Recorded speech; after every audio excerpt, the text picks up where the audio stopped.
Good day everyone, now I'm going to discuss briefly the history of Japan parasol dance and its meaning. The Japanese parasol dance is also called Higasa Odori. It is a classical dance created during 18th to 19th century and it's developed by a man called Tamagusuku Seiju in the Ryukyuan court in Okinawa, Japan. He created an Onna Odori for a woman with an Okinawa-style costume, from her hair to her delicate white tabby. From its creation in 1934, a little more than a decade before Tamagusu's death, it became extremely popular, very much in demand, and portrayed in many movies, plays, and festivals far beyond the classic kabuki theater. There are two portions of the dance. The first is a song called Hanagasa Bushi. This is a bright and colorful tune where the dancer moves about the floor. Then the second tune is called Asatoya Bushi, gives the performer a chance to display grace and dexterity with her parasol. The parasol dance in Japan has been followed by the Japanese for more than 600 years now, and it's still alive in Japan today, but only very few people are trained in it. Now, let's talk about what are the meaning of Japanese parasol dance. When we say Japanese parasol dance, it is an example of simple Japanese dance uses an umbrella. This dance is suited for girls making use of shuffling step. That is basic typical Japanese. This is originated from the kabuki. Kabuki is a traditional from Japanese entertainment with singing and dancing. The song played during the dance is called Mikado. Mikado is a song in fourth and fourth time. Parasol, an Asian dance form, is performed on the song called Mikado. This umbrella dance is said to have originated from Japan. Apparently, this dance has its roots deeply embedded with the theater arts of Japan. In addition, this dance is mainly performed at spring festivals. Furthermore, it has essentially been derived from a dance tradition followed in Okinawa referred to as Higasa Odori. The principal function of these dances were to honor and entertain ambassadors from China. There were 5 different types of dances: Wakashu Odori, young person dance; Yujon Odori, old person dance. This type of dancing lasted until the prefecture of Okinawa was established, at which point it became part of the outlaw or kabuki theater because the original kabuki performances were deemed immoral and unfit for polite Japanese society. The theater were built far outside the city walls, sometimes even the river bottoms. Like many other forms of outlaw or theater, kabuki became widely popular and its dances forms in the Kyuyuhan style were handed down from performer to performer. Place of origin. Parasol origin country Japan. The Japanese parasol dance is an example of a simple. The Japanese parasol dance is an example of a simple Japanese dance that uses an umbrella. The girl dance is suited for girls making use of shuffling step that is basic to a typical Japanese. The parasol dance is from kabuki. The song played during the dance is called Mikado, a song in 4/4 time. Japanese parasol dance. The dance is suited for girls making use of shuffling steps that is basic to a typical Japanese. The parasol dance is from kabuki. The song played during the dance is called Mikado, or a song in a 4/4 time. The Japanese parasol dance is meant for women, so that would mean that their costumes are very feminine. Includes bright, colorful, and very floral kimonos. Let's talk about the costume in Japanese parasol dance. The costume worn in this dance style mainly include kimono, bright colored flower in hair, Japanese wooden shoes, and parasol. Let's start with the kimonos. a bright, colorful, and very floral kimonos. Kimonos are special and traditional robe, which are worn by men and women. The kimonos is not only meant to be worn during traditional dancing, it can also worn on a special occasion. They also worn hair dress, a hana kansashi, or it means traditional Japanese flower decorated ornamental hairpins. Another thing that you may have to wear during parasol dancing is wooden shoes just like a clown's. They are wooden and handmade, which are made not only for dancing, but for normal lifestyle wear. And the last thing to make their costume perfect, this red, black, and blue parasol or Japanese umbrella are handmade, traditional, and rare pieces of art. Let's talk about the music used in Japanese parasol dance. The music used in Japanese parasol dance is a song called Mikado, a song in 4/4 time signature. It composed of 3 parts, music A, B, and C. Mikado means an emperor of Japan. Mikado is a famous music that plays during parasol dance. Steps of the Japanese parasol dance. So with the music A, starting with the right foot, execute shuffling step forward. Twirl parasol overhead. B, with shuffling steps, turn around in the place clockwise. Twirl the parasol over the right shoulder. C, repeat B, turning counterclockwise. Transfer parasol to the left shoulder. D, turn right about and repeat A, going to proper place. Twirl parasol overhead. Finish facing front. E, repeat B and C.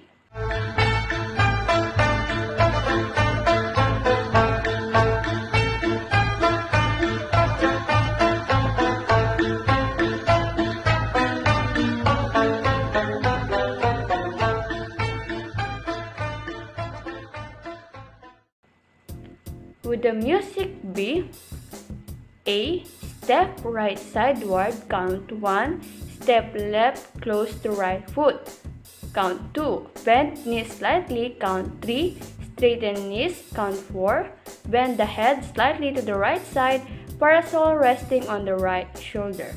B, repeat A to the left side, starting with the left foot, transfer the parasol to the left shoulder, count 1 to 4.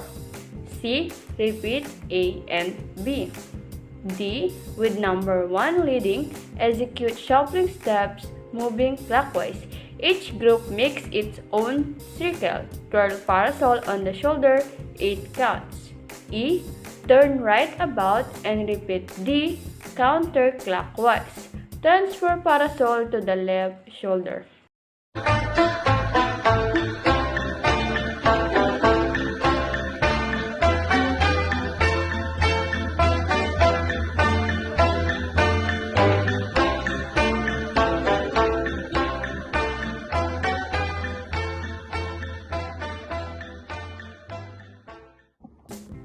With the music 3, A, all bend forward and drop on knees. Place the parasol behind, bend trunk slowly forward until the head touches the floor. 8 counts. B, raise the trunk slowly and take parasol with both hands and place it in front. 8 counts. C, in kneeling position, sit on the heels, Japanese fashion, raise the head and look around the parasol at the right side, 4 counts, and to the left side, 4 counts, and D, repeat C.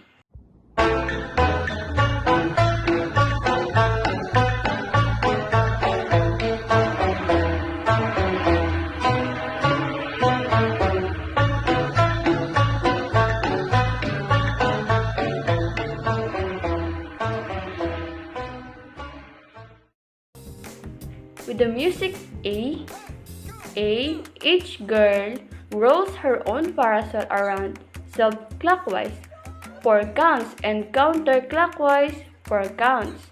B. Roll it in front sideward right 2 counts and sideward left 2 counts.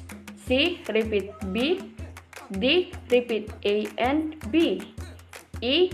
All take parasol and stand up with the right foot 4 counts.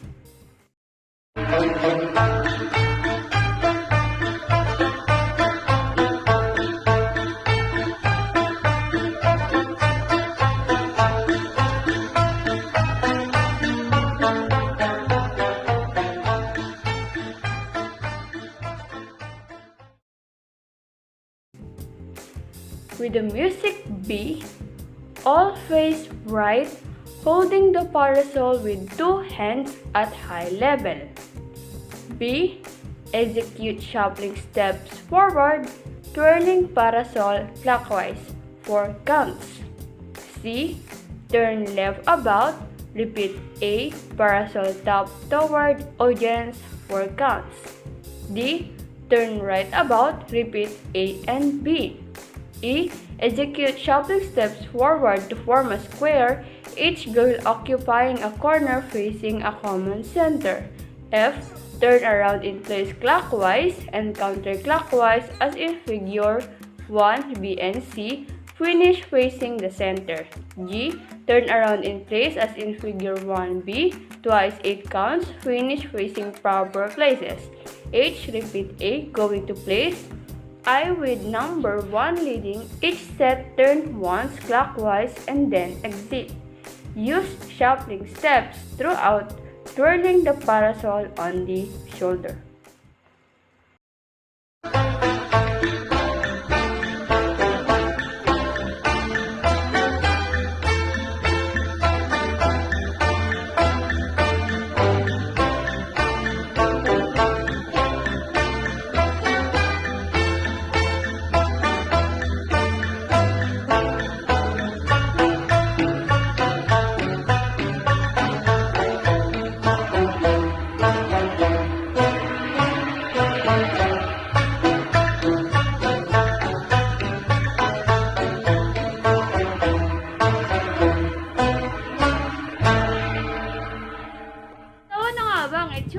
Ng Japanese parasol dance kapag pinagsama-sama natin lahat ng pattern na yon. Tara!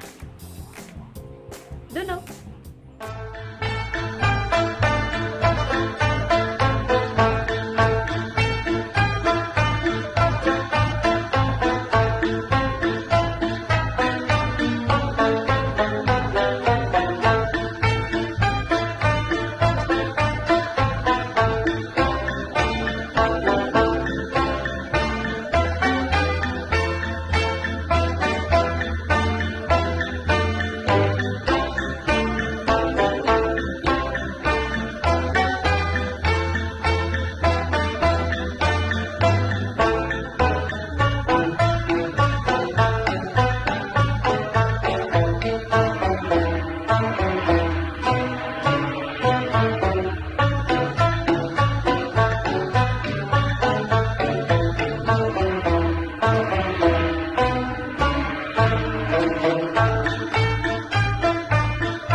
Good day, I'm Jasamisi Reyes from Fed 3P and I'm here to discuss the brief history and meaning of Tarantella dance. Tarantella dance is a lively folk dance performed to a distinct and beat musical style, originally from southern Italy, Different types of tarantellas are found in many cities in the mainland of Italy and the island of Sicily. Also, the tarantella is believed to have started in the 15th century.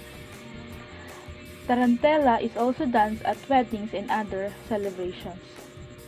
So, the tarantella's origin is connected with the tarantism, a disease or form of hysteria that appeared in Italy in the 15th to the 17th century and that was obscurely associated with the bite of the tarantula spider. Victims seemingly were cured by frenzied dancing. So as said, as the tarantella is a rapid, lively, and festive dance that is performed at weddings and other events, tarantellas are now danced at social events by Italian populations all over the world. Those committed to the preservation of this unique dancing style form organizations that perform at festivals and cultural events. Now let's move on to the meaning of tarantella dance. The name tarantella derives from the city of Taranto, Italy, where the dance is believed to have originated. The choreography and name of the dance is based on an old folk belief about the effect of a poisonous spider bite. So means when a person was bitten by a tarantula, it was thought that the only way to get the poison out of his system was to dance. As a result, many people regard the tarantella as a therapeutic or medicinal dance. The origins and implications of the tarantella have been interpreted in a variety of ways by dance academics. Nang makagat ng isang gagamba ang isang tao sa Italia, tinawag nila itong tarantata, na kapag nakagat ng makabandag na gagamba, maari itong bumaluktot sa sakit, magkumpulsyon, at magdeliryo nang dahil sa mabilis na pagkalat ng venom ng isang gagamba. At para masave sa venom ang isang biktima, lahat ng musikero played instruments such as mandolins, guitar, and tambourines in different tempos in search of the correct healing rhythm. Once na nahanap nila yung correct rhythm, the victims continues dancing tarantella alone. At kapag pinagpawisan na ang isang biktima, masasabi na nilang siya ay cured na mula sa venom ng gagamba. Para mawala yung venom ng gagamba sa katawan ng isang tao, kailangan nilang magpatugtog or tumugtog ng isang music at ito ay tinawag nilang physica. The word physica is derived from physico, which is means bite in Italian. Nang maglaho ang legend of the spider's bite, ginawa nila itong flirtatious dance na pine-perform ng magkasintahan during their weddings. Kahit na nagbago ang kanilang traditional dance, mananatili pa rin ito sa kanilang puso't isipan. Simula nung nagbago ito, na lagi na nilang ipine-perform sa modern regional interpretations of the ancient dance music. Place origin. Throughout the history, dancing has been used as a way to celebrate worship, beliefs, and cure of a country. Tarantella dance is the most notable dance in Italy. Tarantella originated in the southern Italy in 16th and 17th century in time of Middle Ages or Renaissance. Noong una, para lamang ito sa isang mananayaw na gustong mapabuti, maging maganda, at gumaling ang isang may sakit na dulot ng venom ng isang gagamba. Nakalipas ang ilang taon, nailipat at nabago ito sa pagiging courtship dance o sinasayaw ng magkasintahan. At kaya nila tinawag itong tarantella dahil sa mga karanasan at mga pangyayari na kagat ng isang poisonous tarantula spider. Tarantella dance is a courtship dance. At its most basic, a tarantella is a very lively and sometimes flirtatious folk dance that usually features a 3/8 or 6/8 time signature. Tarantella costume is a Tarantella traditional peasant-style costume that features a soft white body with a black velvet vest with a ribbon laced up detail. Layers of the red tulle and the bright satin ribbon bands represent the graceful and elegant characteristic of an Italian courtship dance. The dance, originally an Italian folk dance of the lower and middle classes, has been labeled as a dance to cure sickness and as a dance of courtship. In the courtship version of the dance, the woman uses rapidity and the liveliness to excite the love of her partner. Traditionally, costume for Tarantella is called a flamenco costume. There are at least 50 different styles of this costume and are usually worn by a woman. The flamenco dresses are long and are constructed with a lot of ruffles and layers. Of Tarantella. Both partners facing in the same direction next to one another. If you are dancing the woman's part, for this it counts, shake your tambourine in a clockwise circle in front of your body in time to the music. If you are dancing the man's part, cross your right foot over your left foot for a count of 1, 2. Then your left foot over your right foot for 3, 4. Step out with your on 5, 6. Step out with your left foot on 7, 8.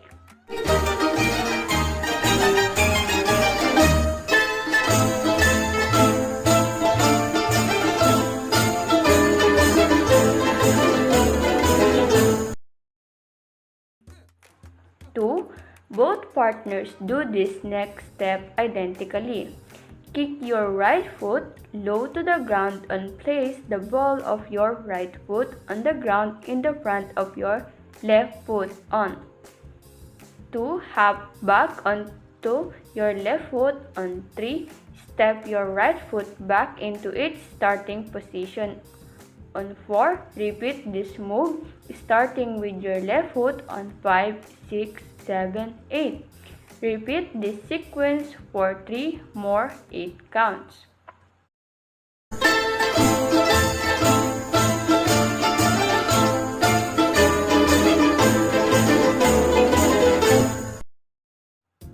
Three, turn to face your partner. If you are the woman, tap your tambourine to your left shoulder, then left hip, then right hip on 1, 2, 3. Repeat for 5, 6, and then tap your tambourine with your hand twice on 7, 8. Meanwhile, the man stands with his hands on his hips, bouncing slightly in time to the music. 4. Now, both partners perform 2 tarantella steps forward so that you pass one another. Then, perform 2 tarantella steps backwards to return to your starting position. This back and forth is called a ducido.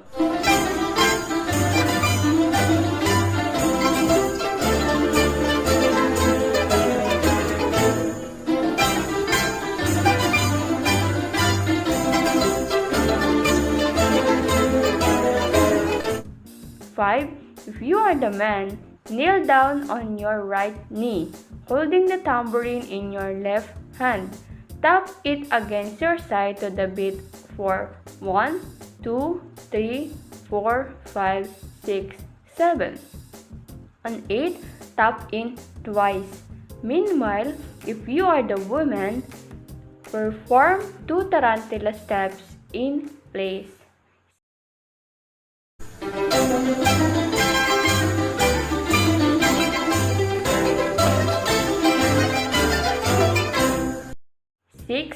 For the next 16 counts, the man stays down on one knee while tapping the tambourine above his head. Meanwhile, the woman performs 4 tarantella steps, moving in a clockwise circle.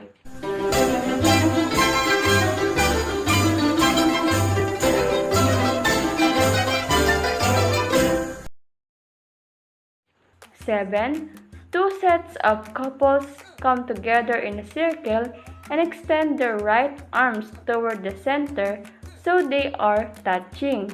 This unison, rotating all together in a clockwise circle.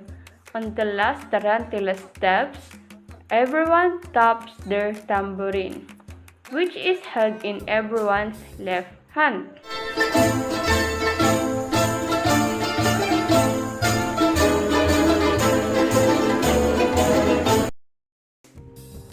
A. All four dancers switch their tambourines to the right hand and turn so that their left arms are now extended into the center. Now, the dancers perform 4 tarantella steps moving in unison and rotating the circle counterclockwise. On the last tarantella step for this sequence, everyone taps their tambourine.